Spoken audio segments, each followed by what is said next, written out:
มินิไบค์เคยเห็นแต่บิ๊กไบค์วันนี้มาดูมินิไบค์ครับ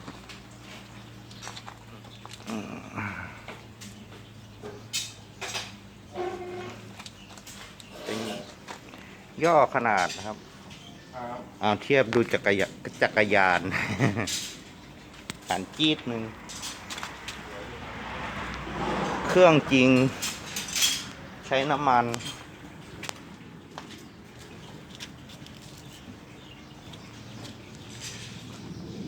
ย่อส่วนจากบิ๊กไบค์มาเป็นมินิไบค์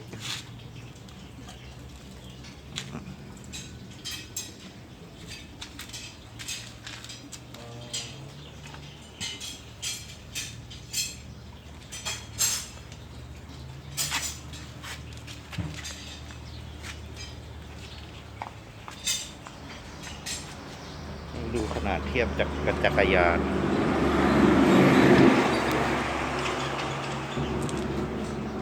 มีดิสเบรก